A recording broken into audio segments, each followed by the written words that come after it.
नहमदुहु व नसल्ली अला रसूलिहिल करीम अम्मा बाद फ़ाउज़ बिल्लाहि मिनश शैतानिर रजीम बिस्मिल्लाहिर रहमानिर रहीम अस्सलामु अलैकुम व रहमतुल्लाहि व बरकातुहू।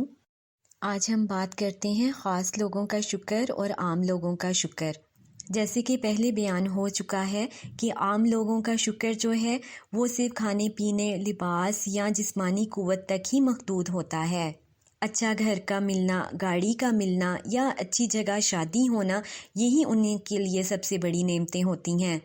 इन पर शुक्र तो अदा करता है, लेकिन इनकी कमी आने की सूरत में वो फिर नाशुक्री की तरफ लौट जाता है, क्योंकि उसने असल नेमतों को तो पहचाना ही नहीं। लेकिन जो ख़ास लोग हैं, जो अल्लाह के चुने हुए लोग हैं, वो अल्लाह की दी हुई एक एक नेमत को जहन में रखते हैं और उसका शुक्र अदा करते हैं, और नेमत के ना मिलने पर अल्लाह की रज़ा में राज़ी रहते हैं। ऐसे लोग इस्लाम की दौलत को सबसे बड़ी नेमत समझते हैं, तौहीद पर कायम रहने को सबसे बड़ी नेमत समझते हैं, तौबा व इस्तग़फ़ार का दरवाज़ा खुला रहने को सबसे बड़ी नेमत समझते हैं। अब हम बात करते हैं कि चुने जाने की नेमत पर। इस नेमत को सिर्फ़ अहले इस्तिक़ामत, अल्लाह के नेक बंदे ही समझ सकते हैं। ऐसे लोग फितने के ज़माने में भी अपने दीन पर कायम रहते हैं, और वो लोगों की बातों से नहीं डरते, लोगों के मजाक उड़ाने पर नहीं डरते, सिर्फ वो दीन को कायम रखते हैं। और ऐसे लोग ऐसे वक्त में भी अल्लाह की अताअत पर कायम रहते हैं जिस वक्त इसने अक्सर लोगों को अपनी अताअत से फेर दिया हो।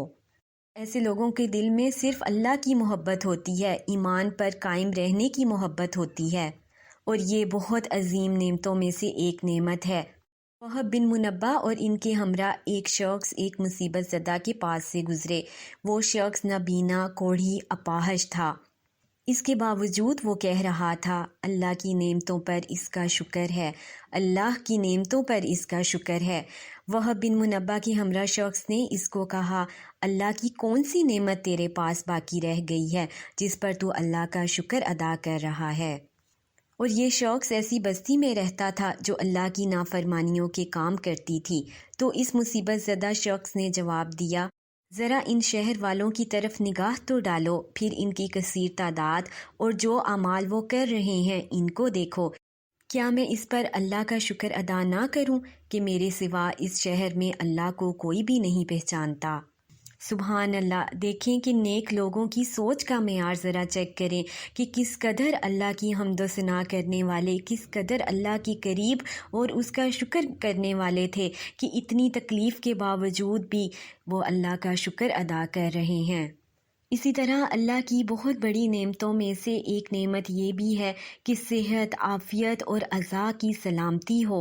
सैयदना अबू दरदा रज़ी अल्लाह ताला अन्हो कहा करते थे कि तंदुरुस्ती बादशाही है।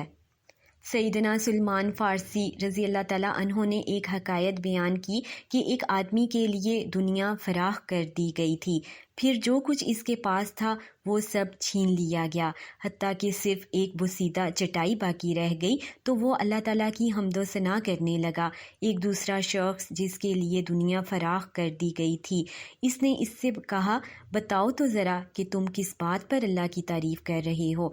तो इस आदमी ने कहा, मैं इस बात पर इसकी हम्द करता हूँ कि अगर मुझे वो दे दिया जाए जो इसने महलूक को दिया तो मैं वो इनको ना देता। इसने कहा, वो क्या है? इसने कहा, क्या तुमने अपनी आँख के बारे में गौर किया?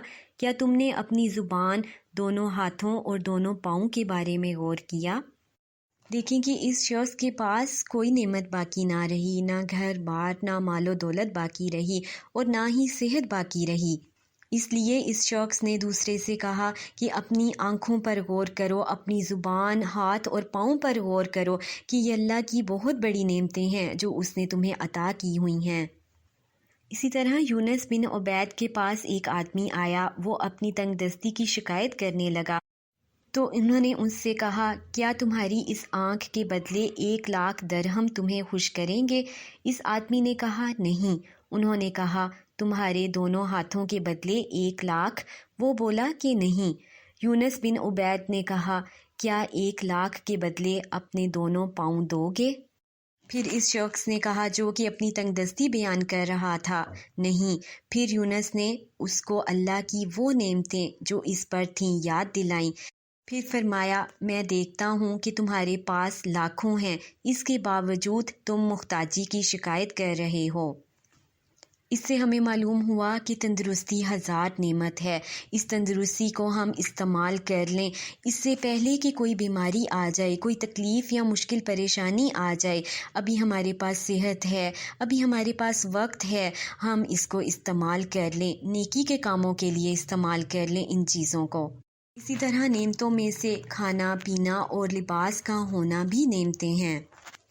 سیدنا حضرت عائشہ صدیقہ رضی اللہ تعالیٰ عنہا فرماتی ہیں، جو بندہ بھی خالص اور صاف پانی پیے، پھر وہ بغیر تکلیف کے خلق سے نیچے اتر جائے اور بغیر تکلیف کے خارج ہو جائے تو اس پر شکر کرنا واجب ہو جاتا ہے۔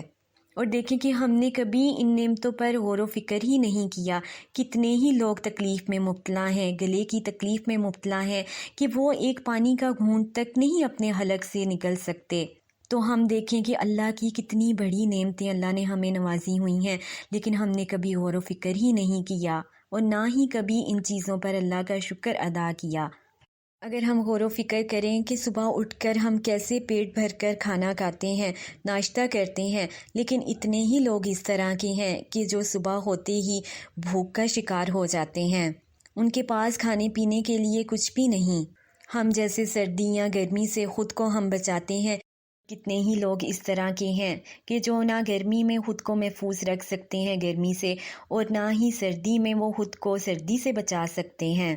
یا ہم اپنی سواری کو استعمال کرتے ہیں تو کتنے ہی لوگ اس طرح کے ہیں کہ جن کے پاس سواری نہیں اور نہ ہی وہ سفر کرنے کے لیے مال کی استطاعت رکھتے ہیں۔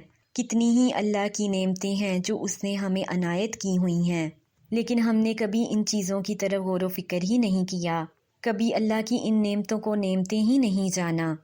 اللہ کے نیک بندے ہر وقت اللہ کا شکر ادا کرتے تھے تاکہ اللہ کی نعمتیں جو ہیں وہ برقرار رہیں۔ جو چیز اللہ تعالیٰ نے نہیں دی، جن نعمتوں سے اللہ تعالیٰ نے نہیں نوازا، اس پر بھی یہ لوگ راضی رہتے ہیں۔ اللہ تعالیٰ ہمیں بھی اپنے اصل شکر گزار بندوں میں شمار کر دے، آمین ثم آمین، اور ہم نعمتوں کو پہچانیں، ان کا اصل حق ادا کریں۔ ربنا تقبل منا انک انت السمیع العلیم، سبحانک اللہم و بحمدک، اشہد ان لا الہ الا انت، استغفرک و اتوب الیک۔ السلام علیکم ورحمۃ اللہ وبرکاتہ۔